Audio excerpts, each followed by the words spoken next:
Quando me sentei para o jejum junto ao meu arado, ouvi de repente uns disparos, como se fossem de armas de fogo. Meu cavalo caiu de joelhos.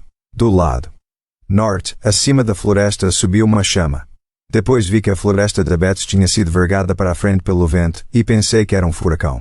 Agarrei meu arado com as duas mãos, para que não fosse carregado. O vento era tão forte que levou parte da superfície do solo, e depois o furacão ergueu uma muralha de água no rio Angara. Vi tudo isso com clareza, pois minha terra fica numa colina.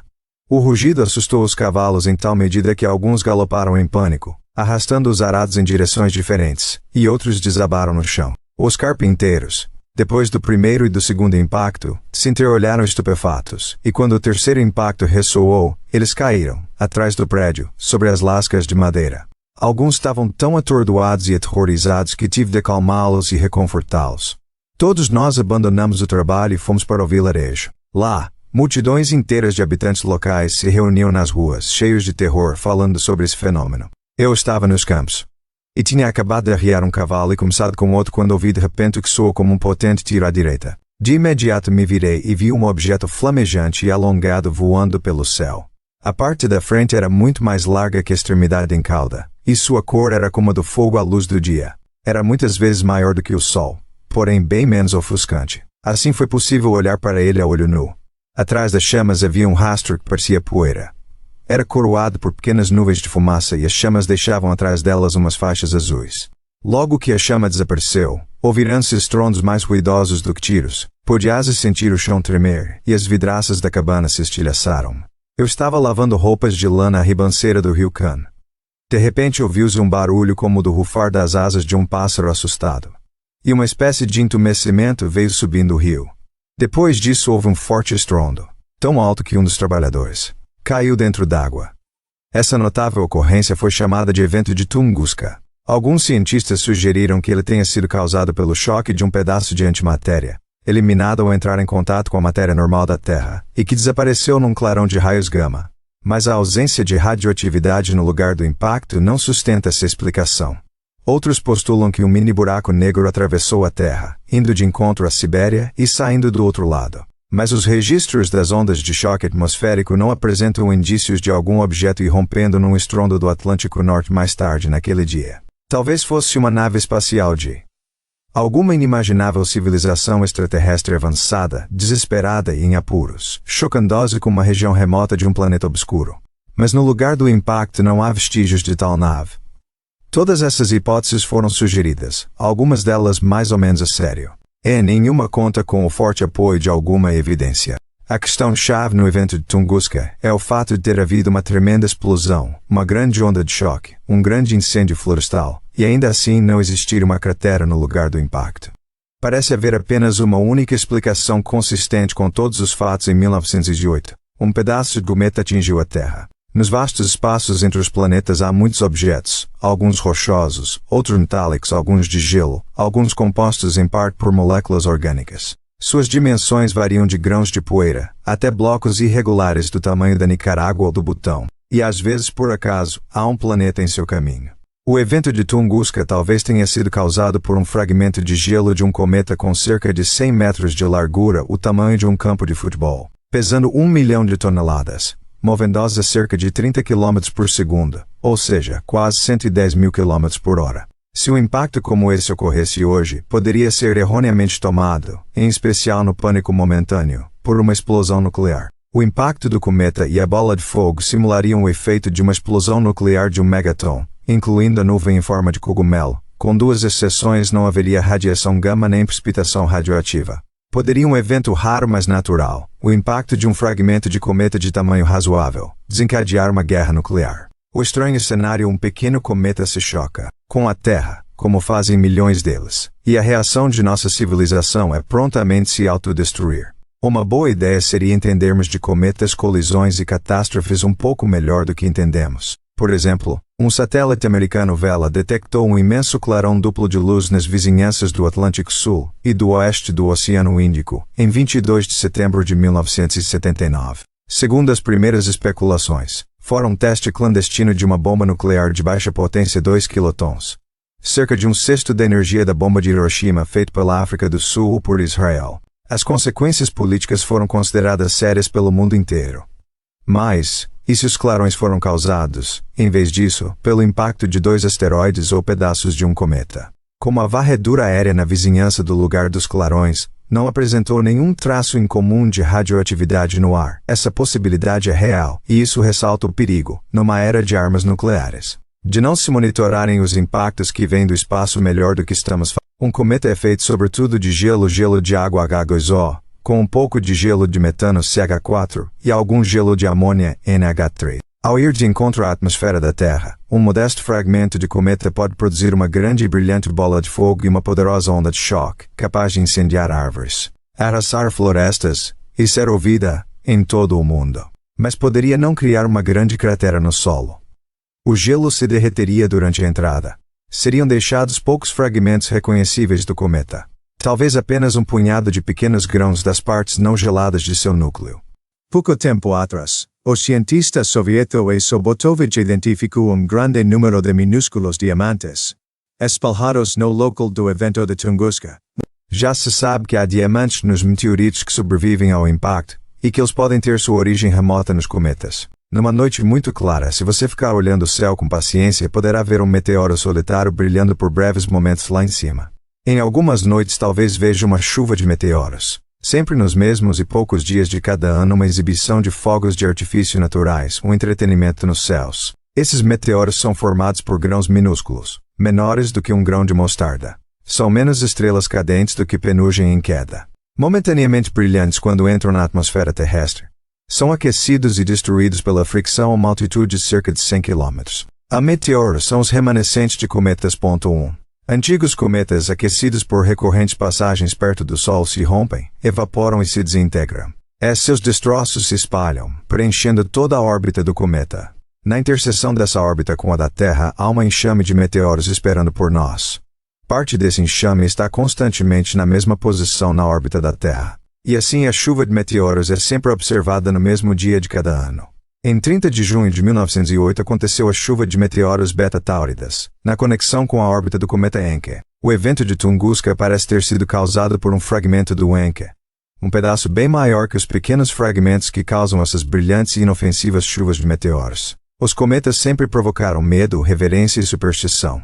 Suas aparições ocasionais desafiavam de maneira perturbadora a noção de um cosmos inalterável e ordenado por Deus. Parecia inconcebível que um rastro espetacular de uma chama branca leitosa, aparecendo e se pondo junto com as estrelas noite após noite, não estivesse lá por algum motivo, não tivesse algum poder sobre as atividades humanas. Assim surgiu a ideia de que os cometas eram arautos do desastre, augúrios da ira divina que previam as mortes de príncipes, a queda de reinos. Os babilônios achavam que cometas eram barbas celestiais. Os gregos pensavam em cabelos soltos, os árabes, em espadas flamejantes. Na época de Ptolomeu, os cometas eram classificados elaboradamente como raios, clarins, jarros e assim por diante, dependendo da forma que ostentavam.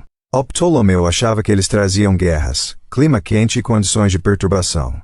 Algumas descrições medievais desses corpos celestes parecem se referir a crucifixos voadores não identificados. Um superintendente luterano ou bispo de Magdeburgo chamado Andreas Celicius publicou em 1578 um lembrete teológico do novo cometa, o qual apresentava a inspirada visão de que um cometa é a espessa fumaça dos pecados humanos a se elevar a cada dia, cada hora, cada momento, cheia de fedor e horror ante a face de Deus, e tornando-as gradualmente tão espessa a ponto de formar um cometa, com madeixas enroladas e trançadas, que afinal é acesa pela ira quente e feroz do Supremo Juiz Celestial.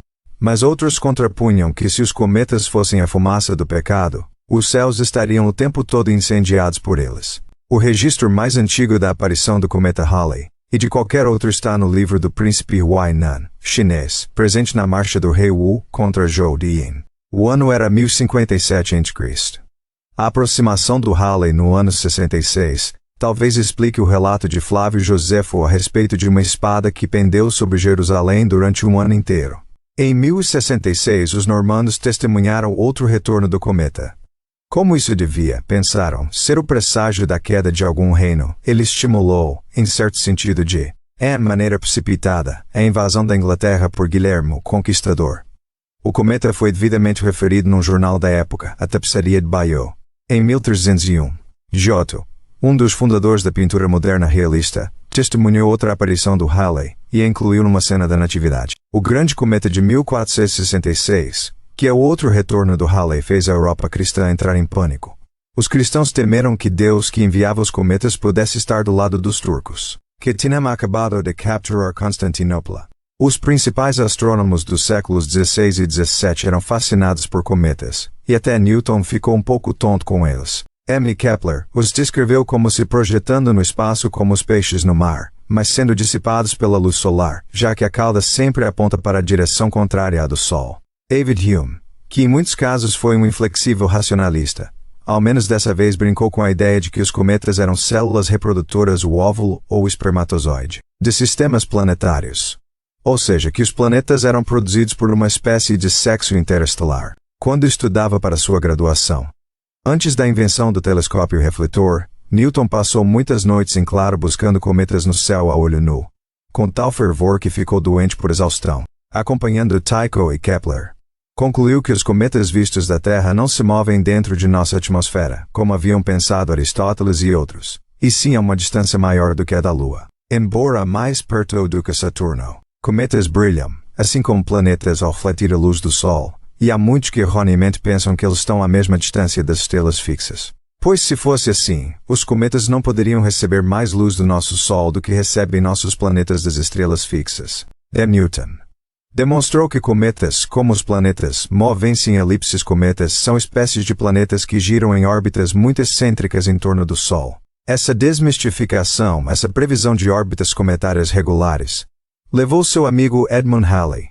em 1707, a calcular que os cometas de 1531, 1607 e 1682 eram aparições do mesmo fenômeno com 76 anos de intervalo, e previu seu retorno em 1758.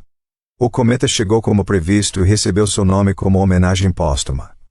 O Halley desempenhou papel importante na história humana e poderá ser o alvo da primeira sonda espacial visando a um cometa.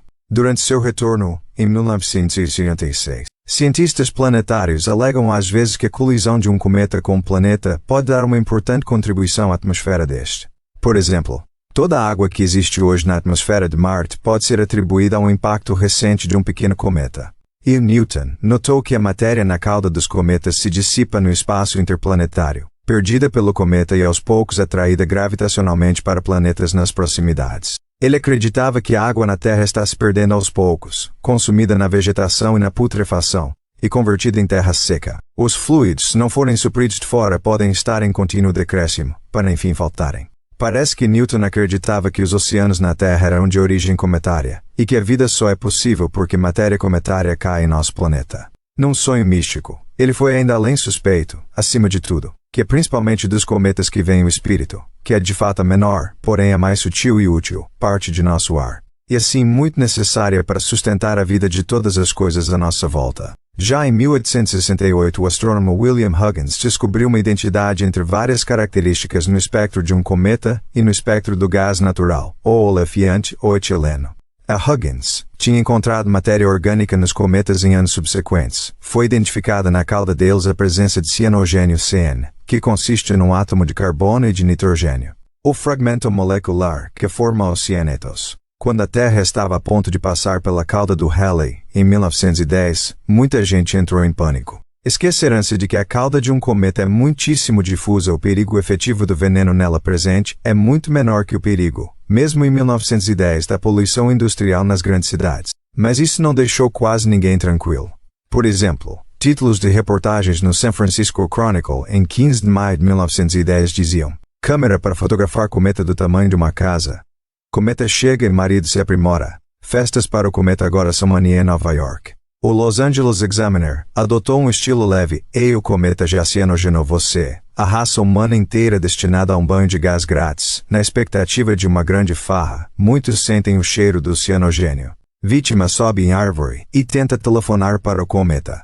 Naquele ano houve festas, uma busca de felicidade antes de o mundo acabar devido à poluição pelo cianogênio. Empreendedores lançaram pílulas anti-cometa e máscaras contra gases, estas numa misteriosa premonição de como seriam os campos de batalha na Primeira Guerra Mundial. Mesmo em nossa época ainda há certa confusão quanto aos cometas. Em 1957 eu era estudante de graduação no Observatório Yerkes da Universidade de Chicago. Sozinho no observatório uma noite bem tarde ouvi o telefone tocar com insistência. Quando atendi, uma voz que deixava transparecer um alto grau de embriaguez disse: "Deixa eu falar com um astrônomo. Em que posso ajudá-lo?" "Bem, veja, estamos tendo uma festinha aqui em Wilmette e tem alguma coisa no céu. O engraçado é que se você olha direto para ela, ela vai embora. Mas se você não olha, ela fica lá. A parte mais sensível da retina não fica no centro do campo de visão, podendo-se ver estrelas mais fracas e outros objetos desviando de leve olhar. Eu sabia que, quase invisível no céu naquele momento, havia um cometa recém-descoberto chamado R-Androland. Então lhe disse que ele talvez estivesse olhando para um cometa. Houve uma longa pausa, seguida da pergunta: que é um cometa? "Um cometa", respondi. "É uma bola de neve com mais de 1,5 km de diâmetro." Houve uma pausa ainda mais longa, após a qual ele pediu: "Deixa eu falar com um astrônomo de verdade. Quando o cometa Halley reaparecer em 1986, fico me perguntando quais líderes políticos ficarão com medo, quanta tolice vamos ter de aturar." Apesar de os planetas se moverem em órbitas elípticas em torno do Sol, suas órbitas não são muito elípticas. À primeira vista elas são, na maioria, indistinguíveis de um círculo. Os cometas, em especial os de período longo, é que têm órbitas acentuadamente elípticas. Os planetas são os veteranos do sistema solar interior. Os cometas são os calouros. Porque as órbitas planetárias são quase circulares e claramente separadas umas das outras, porque se os planetas tivessem órbitas muito elípticas, de modo a haver pontos de interseção entre elas, cedo ou tarde haveria uma colisão. Na história primeva do sistema solar, é provável que tenha havido muitos planetas no processo de formação. Aqueles cujas órbitas elípticas se cruzavam tendiam a colidir e se destruir. Os que tinham órbitas circulares tendiam a avançar e sobreviver. As órbitas dos atuais planetas são órbitas dos sobreviventes dessa seleção natural colisional. A idade média estável de um sistema solar dominado no início por impactos catastróficos. No sistema solar mais exterior, na escuridão muito além dos planetas, há uma vasta nuvem esférica de 1 trilhão de núcleos cometários orbitando o Sol a uma velocidade não maior que a de um carro de corrida na prova de Indianapolis 500.2. Um cometa bem típico teria o aspecto de uma gigantesca bola de neve rolante, com cerca de 1 quilômetro de diâmetro. A maioria deles nunca penetraria a fronteira marcada pela órbita de Plutão.io. Porém, vez ou outra uma estrela de passagem causa uma agitação gravitacional, uma comoção na nuvem cometária. E um grupo de cometas se vê em órbitas acentuadamente elípticas, mergulhando em direção ao Sol. Depois que esse percurso é mudado de novo por influências gravitacionais de Júpiter ou Saturno, um cometa desse grupo tende a se encontrar, uma vez em cada século, ou algo assim, rumando em direção ao sistema solar interior. Em algum lugar entre as órbitas de Júpiter e Marte, ele começa a se aquecer e a evaporar. A matéria expelida para fora pela atmosfera do Sol, o vento solar, carrega fragmentos de poeira e de gelo de volta para a parte traseira do cometa, formando uma cauda incipiente. Se Júpiter tivesse 1 metro de diâmetro, nosso cometa seria menor que um grão de poeira. Mas quando totalmente desenvolvido, sua cauda seria tão grande quanto a distância entre os mundos. Quando avistado da Terra em uma de suas órbitas, ele suscitaria surtos de supersticioso fervor entre os terráqueos. Mas depois estes entenderiam que eles não existiam em sua atmosfera, mas lá fora, entre os planetas. Calculariam sua órbita. E talvez um dia, em breve, lançariam um pequeno veículo espacial dedicado a explorar esse visitante do reino das estrelas. E cedo ou tarde cometas vão se chocar com planetas. A Terra, e sua companheira, a Lua, devem ser bombardeadas por cometas e pequenos asteroides, destroços remanescentes da formação do sistema solar. Como são objetos mais pequenos do que grandes, haveria mais impactos de objetos pequenos do que de objetos grandes. Um impacto de um pequeno fragmento de cometa com a Terra, como em Tunguska, ocorreria uma vez a cada 1000 anos. Mas um impacto com um cometa grande, como Halley, cujo núcleo tem talvez 20 km de diâmetro, deve ocorrer apenas uma vez a cada 1 bilhão de anos. Quando um objeto pequeno, feito de gelo, colide com um planeta ou uma lua, talvez não produza uma cicatriz importante. Mas se os objetos colidentes forem maiores ou feitos sobretudo de rocha, há uma explosão no impacto que entalha uma cavidade hemisférica chamada cratera de impacto. E se nenhum processo desgastar ou preencher a cratera, ela pode durar bilhões de anos. Na Lua quase não há erosão, e quando examinamos sua superfície vemos que está coberta de crateras de impacto. Muito mais do que poderiam ser atribuídas à esparsa população de detritos de cometas e asteroides que preenche hoje o sistema solar interior. A superfície lunar oferece um testemunho eloquente de uma era anterior de destruição de mundos, bilhões de anos atrás. E crateras de impacto não se restringem à Lua. Nós as encontramos por todo o sistema solar interior, desde Mercúrio, o mais próximo do Sol, até Vênus, coberto de nuvens, e Marte com suas pequenas luas, Phobos e Deimos. Esses são os planetas telúricos, nossa família de mundos, planetas mais ou menos parecidos com a Terra. Têm superfícies sólidas, interiores feitos de rocha e ferro, e uma atmosfera que vai de um quase vácuo a pressões 90 vezes maiores que a da Terra. Eles se agrupam em torno do Sol, fonte de luz e calor, como campistas em torno de uma fogueira. Os planetas têm cerca de 4,6 bilhões de anos de idade. Como a Lua, carregam consigo o testemunho de uma era de impactos catastróficos na história primeva do Sistema Solar. Quando passamos de Marte, entramos num regime muito diferente do reino de Júpiter e os outros planetas jovianos. Esses são grandes mundos compostos sobretudo por hidrogênio e hélio, com menores quantidades de gases ricos em hidrogênio como metano, amônia e água. Aqui não se vêem superfícies sólidas, apenas a atmosfera e nuvens multicoloridas. São planetas de verdade, não mundinhos fragmentários como o nosso. Dentro de Júpiter caberiam 1000 terras.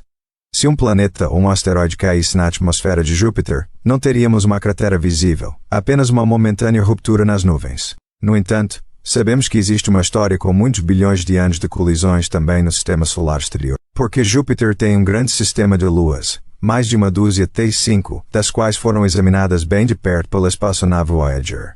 Aqui encontramos de novo evidência de catástrofes passadas. Quando o sistema solar for todo explorado, é provável que tenhamos evidência de mais impactos catastróficos em todos os 9 mundos, de Mercúrio a Plutão, e em todos os mundos menores, luas, cometas e asteroides. Existem cerca de 10.000 crateras no lado da Lua voltado para nós, visíveis da Terra pelo telescópio. A maioria delas fica nas antigas planícies lunares e data do tempo da acreção da Lua, a partir dos detritos interplanetários. Há cerca de 1000 crateras com mais de 1 km de diâmetro nos Mares, em latim, e regiões mais baixas que talvez tenham sido inundadas por lava, pouco depois da formação da Lua, cobrindo as crateras pré-existentes.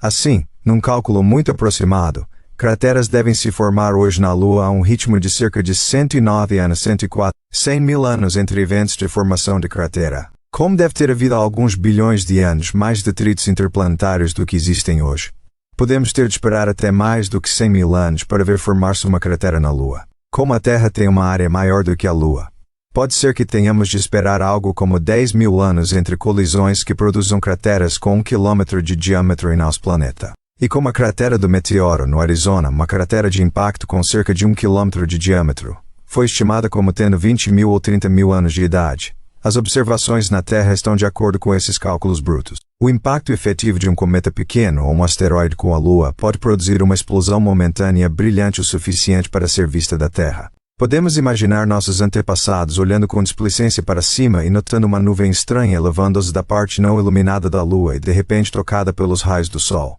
Mas não se pode esperar que tal evento tenha ocorrido em tempos cobertos por nossa história. A taxa de probabilidades contrárias deve ser de algo como 100 para 1. Não obstante, há um relato histórico cuja descrição pode corresponder à de um impacto na Lua visto da Terra a olho nu. Na noite de 25 de junho de 1168, 5 monges britânicos relataram algo extraordinário, que foi mais tarde registrado nas crônicas de Gervásio da Cantuária. Em geral considerado um relator confiável dos eventos políticos e culturais de sua época. Depois de ele ter entrevistado a testemunha ocular que afirmou, sob juramento, ser sua história verdadeira. Na crônica se lê: havia um quarto crescente claro, e como é comum nessa fase, suas pontas estavam voltadas para o leste. E, de súbito, a ponta superior se dividiu em duas. Do ponto médio da divisão, projetou-se uma tocha flamejante, lançando fogo, carvões em brasa e centelhas. Os astrônomos de Mulholland e Odile Calame calcularam que o impacto lunar produziria uma nuvem de poeira levando-os da superfície da Lua com um aspecto correspondente, de maneira muito aproximada, ao relato dos monges da Cantuária. Se esse impacto tivesse ocorrido há apenas 800 anos, a cratera ainda estaria visível. A erosão na Lua é tão ineficiente, por causa de ausência de ar e de água, que mesmo crateras pequenas com poucos bilhões de anos ainda são mais ou menos bem conservadas. A partir da descrição registrada por Gervásio, é possível determinar com exatidão o setor da Lua ao qual se refere a observação. Impactos produzem raios, rastros lineares de poeira fina expelidos durante a explosão. Esses raios estão associados às crateras mais jovens da Lua, por exemplo, as chamadas Aristarco, Copérnico e Kepler. Mas essas crateras podem resistir à erosão na Lua, enquanto os raios, sendo excepcionalmente finos, não. Com o passar do tempo, mesmo a chegada de micrometeoritos, poeira fina do espaço agita e cobre os raios, e eles aos poucos desaparecem. Esses raios são uma assinatura de um impacto recente. O meteoricista Jack Hartung assinalou que existe uma pequena cratera muito recente, inclusive no aspecto, com um sistema de raios proeminente, bem na região da Lua mencionada pelos monges de Cantuária. Chamez Giordano Bruno. Em homenagem ao sábio católico romano do século XVI, que sustentava haver uma infinidade de mundos e que muitos deles eram habitados. Por esse e outros crimes, ele foi queimado na fogueira no ano de 1600. Outra linha de evidência consistente com essa interpretação foi provida por Calum e Mulholland. Quando um objeto impacta a Lua em alta velocidade, provoca nela um leve balanço. Mais tarde as vibrações se atenuam, mas não num período inferior a 800 anos. Esse tremor pode ser estudado por técnicas de reflexão a laser.